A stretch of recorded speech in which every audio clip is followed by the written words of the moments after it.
15th for sentencing. Coming up now to 12:20, in defense now of medical marijuana. There was a protest this morning outside Health Canada's Ottawa offices, and to tell us more, on the phone with me this afternoon is Marcel Gignac. He is Nova Scotia's representative with the Medicinal Cannabis Patients Alliance of Canada. Marcel, good afternoon to you. How are you today, Rick? I'm very well, Marcel. How are you today? I'm doing great. I wish I was in Ottawa, but... Yeah, well, sometimes you can get out there, sometimes you can't. And you're still here in Nova Scotia instead of there today, but you know all about this protest. Tell me what the point of it is. Well, the point is the Canadian government, and specifically Health Canada, has been lying to the Canadian citizens for years about medicinal cannabis. The patients have finally had enough. Health Canada claims that there's no scientific studies showing the efficacy of cannabis, and we know that's a lie because many of us are alive because of those studies. We've read the studies, we've used the cannabis, so we know the truth. They still maintain that there's no medical benefit to cannabis, yet we're going to take proof to them in the form of thousands of clinical trials. So, I mean, there are studies out there, are there not, then? Oh, yes. One study that was actually done in Canada by Dr. Mark Ware from McGill University showed what it was for was to prove whether or not cannabis would work for neuropathic pain when smoked. Not only did it prove that it worked, it proved that more was better. So this was done in Canada. It's a peer-reviewed clinical trial, yet Health Canada claims there's no trials ever done. What about outside of Canada? I mean, there are other trials in other countries. Can we not access those, or? We have access, and this is the problem. Is government lies to you because they think you're stupid.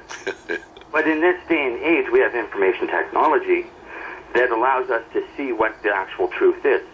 These studies, cannabis is probably one of the most widely studied plants on the planet. It's been studied for years and years and years. Yet they won't release the findings because it contradicts what they say. Well, and again, reading from the release from the Medicinal Cannabis Patients Alliance of Canada, it says, quote, "The evidence is clear and irrefutable at this point. Cannabis is not dangerous, not toxic, or highly addictive. And there are, in fact, numerous studies and a plethora of evidence to support its medical use, despite the opinions of those in power." We should point out that those in power that you refer to is the Conservative government of Stephen Harper, right? Correct. And that if we had a different government, a different prime minister, things might not be the same here. Not necessarily. The issue is the governments are, unfortunately, they're controlled, and they're controlled by the dollar. So cannabis was made illegal to protect corporate interests in oil, forestry, textiles. Now that it's been proven to be such an efficient medicine, the pharmaceutical companies don't want any part of it either, because cannabis doesn't do symptom management. Cannabis can actually cure and repair damage where pharmaceuticals won't. But we've seen, again, in Colorado and the state of Washington, where it's been legalized, that there are other states, California and Florida, come to mind, that are looking at following suit.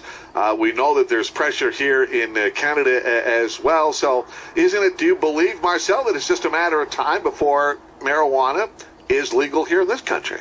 It is. It's a matter of time, except what our Conservative government did over the last couple of years is they, instead of progressing, they've actually regressed, and they've gone even further backwards into an archaic thinking of cannabis.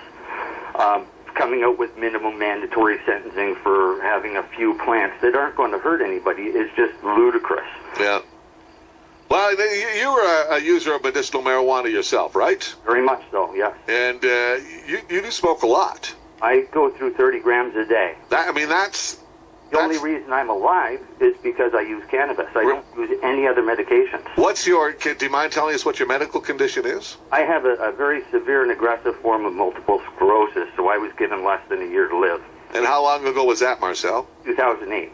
So you kind of proved them wrong, I guess. Exactly, and I'm what contradicts everything that they say about cannabis. I don't get high, I don't attack people, I'm not lazy and sitting around doing nothing. Yeah, but 30 grams a day, wow, that's a lot. That's actually not. I mean, there are some patients that require up to 100 grams a day. Really?